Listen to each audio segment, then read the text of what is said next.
Из Буркины-Фасо видео у нас мало. И причины на это две. Первая, мы провели там всего лишь 2,5 дня. А вторая, ну догадайтесь сами.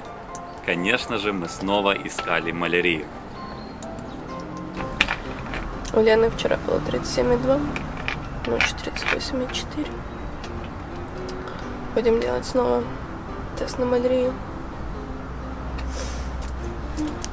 У Лены опять была температура, и я в полевых условиях делал тест уже во второй раз. Благо, опыт был, но от этого не легче. Ситуацию усугубляла наша слегка усложненная географическая позиция. Британский МИД страшил нас, зарисовав всю страну в желто-красные зоны из-за активности исламистов. В этот раз у нас не было выхода. Мы не могли продолжать свой путь в Кейптаун, не пересекая красную зону.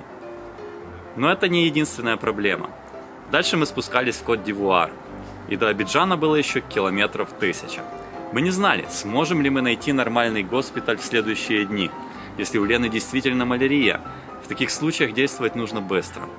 Конечно, у нас были с собой таблетки, но хотелось минимизировать риски умереть, так и не увидев Кейптаун. Так что, хоть тест опять не показал ничего, мы решили на всякий случай сходить в местную больницу города Бобо-Диуасо. Первичный тест малярию не обнаружил, но упустить шанс съездить в буркинабский госпиталь мы не могли, поэтому идем искать малярию дальше.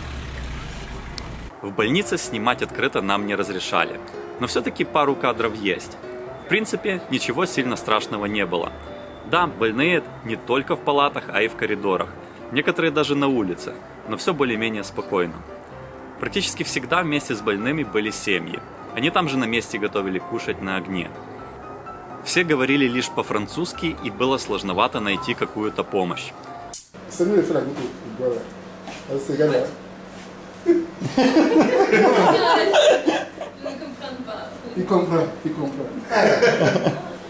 Но мы как-то добрались до лаборатории. Доктор уже уходил домой, но все же согласился нам помочь.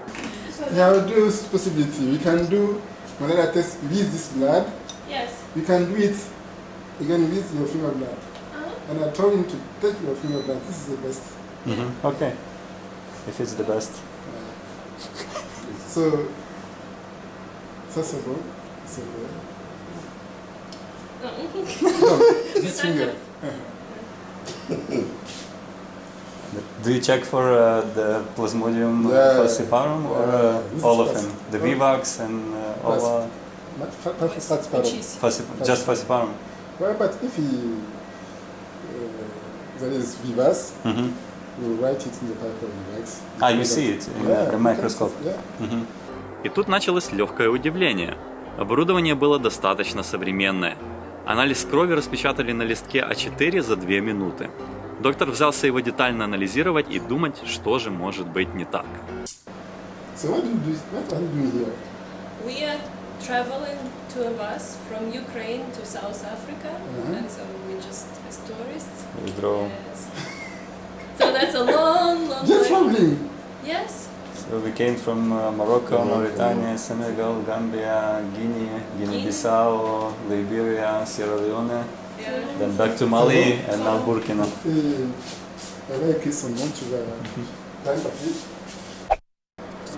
У Лены взяли анализ крови, кроме теста на малярию.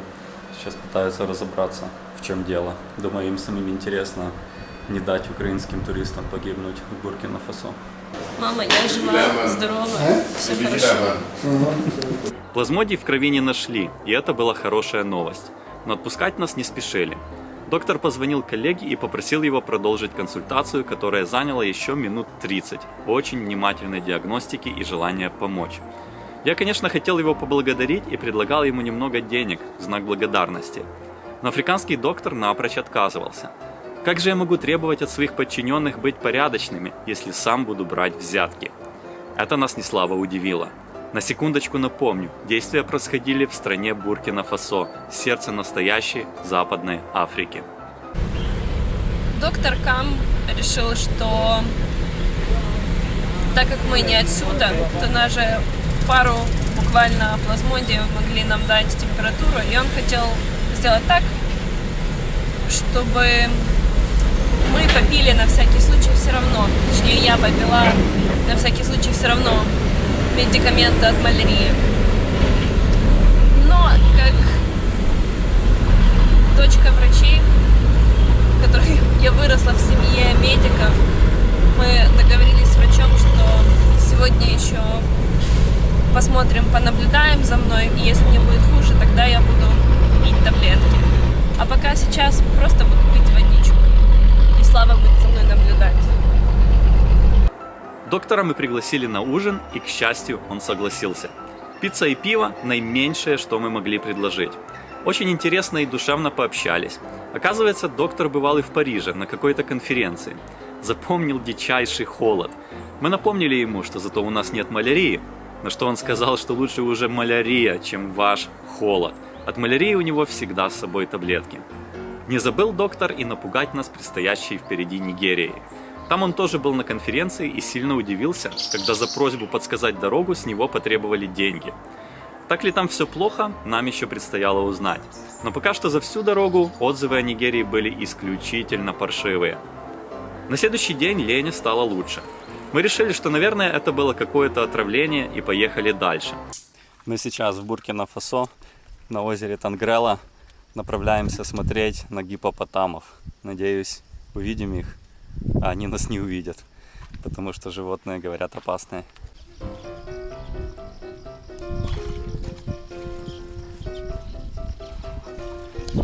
Озеро красивое, лодочка напоминает ту, на которой в детстве мы катались или ловили рыбу. Окей. Ту, на которой мы катались и ловили рыбу на речке Горынь в Изяславе, Хмельницкой области.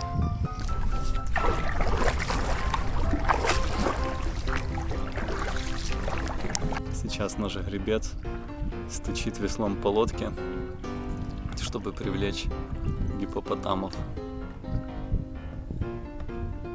Интересно, выйдут ли они посмотреть, что здесь.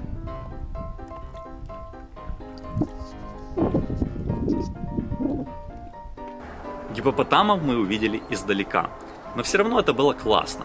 Жаль, что в Западной Африке диких животных осталось очень мало. Очень многих из них истребило местное население, то во время войны, то просто ради наживы.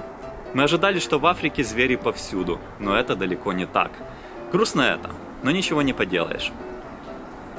Такой была наша Буркина-Фасо. Впереди Кот-д'Ивуар. Оставайтесь с нами и поддерживайте экспедицию комментариями к видео. Пока!